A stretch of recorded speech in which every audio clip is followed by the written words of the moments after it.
po mga amigo. Tikman po natin ang lasa ng mantikaw. Ay, mga marites! Bulbura, bulbura! Bili na kayo! Bulbura, bulbura! Bulbura, bulbura! Bili na kayo! Sabihin na ikaw.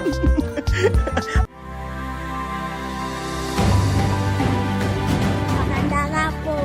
Na-appreciate ko yung papaano sila nagdadasal habang kumakain. Wow! Pinoy Sama! Señor Andrés, gracias, muchas gracias, María, aquí con usted.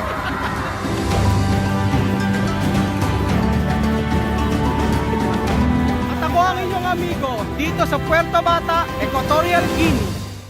Magandang araw po sa inyo mga amigo. Kumusta po kayo? Nandito naman po si Kuya Raul at andito po yung mga batang nagtatakbuhan. Grabe. Grabe itong mga batang to. Ay! Grabe. Lalo si Beverly. Mamimiss natin si Beverly pagka umuwi ng Pilipinas. Na laging nangunguna sa pag habol sa akin. Ngayong araw po mga amigo ay eto.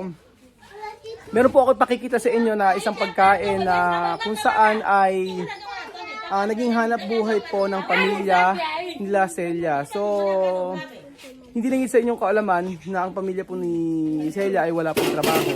At dito po sila nabubuhay. Hanga ako sa pamilya na to dahil alam po nila yung hanga po ako sa pamilya na to dahil kahit po sila walang trabaho ay naghahanap buhay sila. Naghahanap buhay sila para mabuhay sa araw-araw. So, ayun po mga amigo. Pakikita ko po sa inyo kung ano yung kanilang trabaho at ano ang kanilang ginagawa para kumita ng pera. Buenas tardes, Celia. Buenas tardes. ¿Qué tal? Bien. Bien. Ahora vamos a cocinar Mantecado. mantecao. Ajá. Esto comida Guineana. guineana. ¿Quién enseñar esto? Pasensya? Ajá. ¿Tu mamá? Sí. Eso pasensya. Pasensya, buenas tardes. Buenas tardes.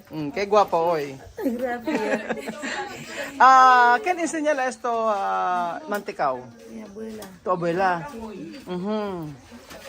Buenas tardes, hermana. Ay, buenas tardes. ¿Qué tal? Masticando mantecao. Ahora vamos a cocinar mantecao. Mante. Mante. Cao. Vamos a cocinar. Ahora vamos a cocinar mante. Cao. Como pero. Nakakabilib kaya ang buhay nitong sila Lola Pasensya kasi alam niyo po, itong pagtitinda po ng mga ice candy, doon po sila nabubuhay. And then yung pagluluto po ng mantikaw ay malaking bagay po sa kanila para po sa kanilang pang-araw-araw na buhay. Tapos umuupa pa sila dito. So dati dito po nakatira yung lola ni Lihia, pero kung mabila na po sila sa kabilang bahay doon, naiingayan yata sa amin. Pero mabait to. Napakababait ito sila Ate Pasensya. Ngunit nagpunta sila dito kasi nga yung mga anak niya dito nagtatrabaho. Ay dito na nag-aaral sila Celia. Balbina. Ganda ni Balbina 'yon, no. Ito po mga amigo yung mantikaw. Ayan po. Marami na po silang nailuto. Pero konti na lang po yung ito na lang po yung natitira. So, ipino-form po siya ng ganito. Yan, ganyan. So, mamaya papakita ko po sa inyo kung ano po yung mga ingredients itong mantikaw. Tapos, meron po silang lutuan na ganito, mga amigo. Yan. Para siyang oven. Tapos, tatakpan. So, nagbili lang po si Misma ng ingredients para po ipakita sa inyo kung ano po ang ingredients itong mantikaw. Tapos ayan, pagkayari tatakpan para talaga siyang oven, ayan, o di ba? Ang galing ng mga Guineana, may mga ganitong klaseng lutuan. So ito po ang ingredients. Harina. ¿Cuánto kilo esto harina? Celia, ¿cuánto harina? ¿Cuánto kilo? 1,000. O 1,000 daw to. Baka isang... ¿Cuánto? Celia, esto cuánto kilo? Me. No, ito na sabi kwanto kilo? No. Basta mil. Sige. Tapos, hahaluin lang po mga amigo. Ang kakalabasan po yan, ganyan. Ayan. Después, aceite. Tsaka lalagyan ng mantika. Grabe oh. Panalo sa mantika. Pero tingin ko mas masarap to kung butter ang gagamitin.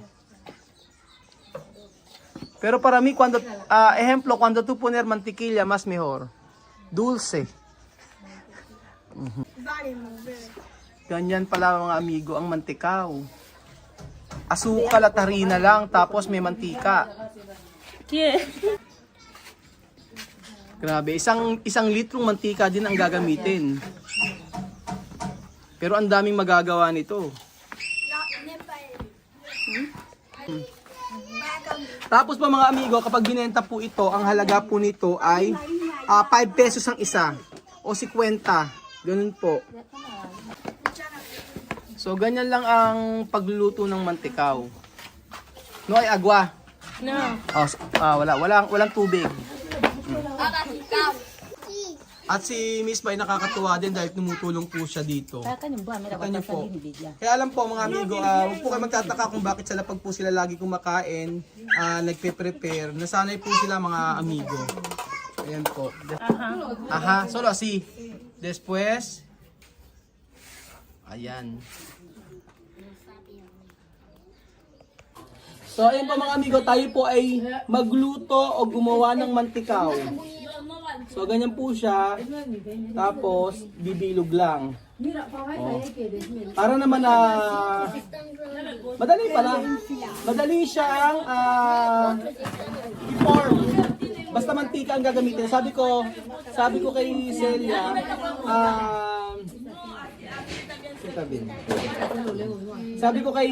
Celia, hindi ba lalagyan ng tubig? Sabi niya hindi daw. So ganyan lang po. Así bien. Oh. Está grande? Malaki daw. Malaki daw yung gawa ko, kailangan maliit. Así. Así. Aha. Oo. Nasaan siya? Está bien? O, pukutin. Así. Kailangan bilugin daw mabuti. Así? Así bien? O no? Así, oh. Igual, oh. Diba? Después. Galing ah. Ang dali niyang mabuo eh. Dahil, madaling mabuo dahil asukal, harina, at saka, madaling mabuuin, madaling mabuo. Madali siyang mabuo kasi harina ang nilagay, asukal at saka mantika. Pero pagka tubig, buenas tardes. Aha. Oh. Mira. Oh, di ba? Para siyang pulboron. Saya habla pulboron. Oh, parang pulboron, no? Asi. Ano yan?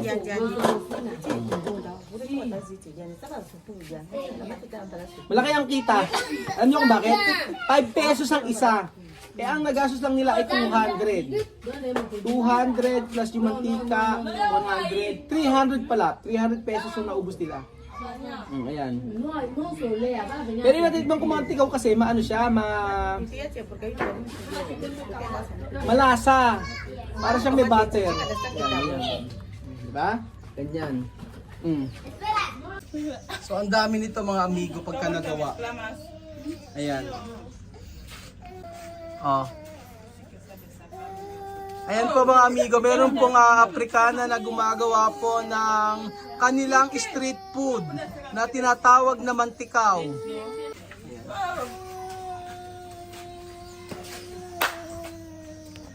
Ay, Celia, esto todo, cuando tú cocinar hasta todos, esto, ¿cuánto día va a terminar? Suele estar muchos días. ¿Ah? Suele estar muchos días. ¿Muchos no días? termina pronto. Puede ser una semana. Una semana? Una semana para terminar esta, eh? Terminar no. Para según 2 o 3 días. Dos o tres dia para terminar. 2 or 3 days daw po bago maubos ito. Tagal. Ayan. Tapos, tatakpan ng kanilang oven. Pwede dito magluto ng ng bibingka. Diba? Pag ganyan. Sería cuando tú vender esto después cada mes de pagar de casa, coger aquí con esto? No. No. No, solo eso para ¿dónde? Para ti, No, para mí, para. para tu mamá, Ajá. para comida cada dia. Para pamboka.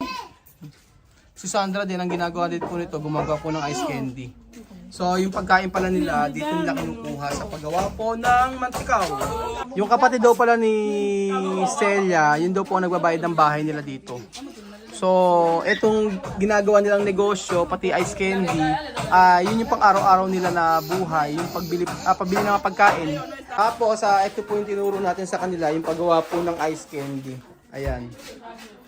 May lakyan, di ba? Meron silang ice candy. So, dito po, sa pang araw-araw po nila, sa pang-araw-araw po nila dito na kinukuha. Tapos meron pa po silang ibang klase, ayan. Tingnan niyo po, di ba? Meron silang parang ice drop. Ganyan po. Basta masipag ka lang talaga, di ba? Di ba? Dahan-dahan lang tatanggalin kasi madudurog. Ayan po mga amigo, tikman po natin ang lasa ng mantikaw. Ayan po, kain po tayo ng mantikaw mga amigo. Biscuit. Naman daw.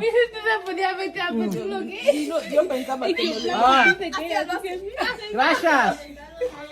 Gracias daw. Gracias, habla, gracias. Gracias. Marunong magpasalamat din si Mahmoud. Pero masarap po mga amigo. Lalo na kapag ito ay may kape kayo. Kaya lang sobrang tamis. Sobrang tamis niya. Biskuit na biskuit po ang lasa. Ayan, tulong-tulong na po sila sa paggawa ng mantikaw dahil napakadami po. Si Sandra tumutulong. Si Balbina din. Saka si Celia. Alam nyo, ang kagustuhan ko po sa mga anak ni Chamame, ayan, sila misma, mababait po yan. So, kahit meron na po silang pera at saka hindi po nila, tumutulong pa rin po sila sa mga kapitbahay. O, di ba, ang simple ng buhay nila. Ang babait ng mga anak ni Chamame. Ayan, nagtutulong-tulong sila para matapos.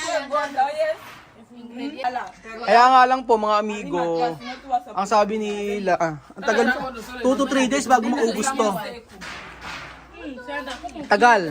Pero at least, di ba, kesa naman na sa bahay lang sila nag-aabang ng pera ng kanilang kapatid, dito, kumikita talaga sila.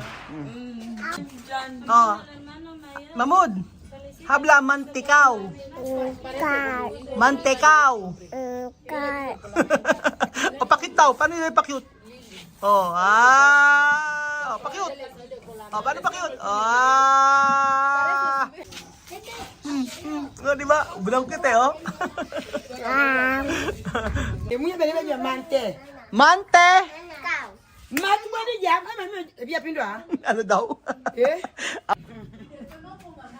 Ay, mga marites! Bulbura! Bili na tayo! Pulburon daw. Tayo! Bulbura! Bulbura! Bili na tayo! Nasa mga teka. Eto! Bulbura, mana? Mantecao! Repetir, mantecao! Más fuerte, mantecao! Ito may. Di ba? Pag si Chamame ang nagbenta, sigurado. Ubos! Ang mantekaw. Ay! Na! Pulburan! Ay! Bili na kayo. Mantikao. Mantikao. Nagbenta. Ay, kami ako. Ginawang pulburon.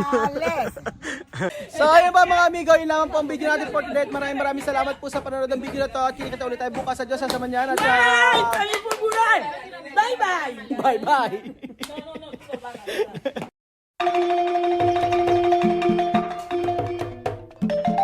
Na-appreciate ko yung paano sila nagdadasal,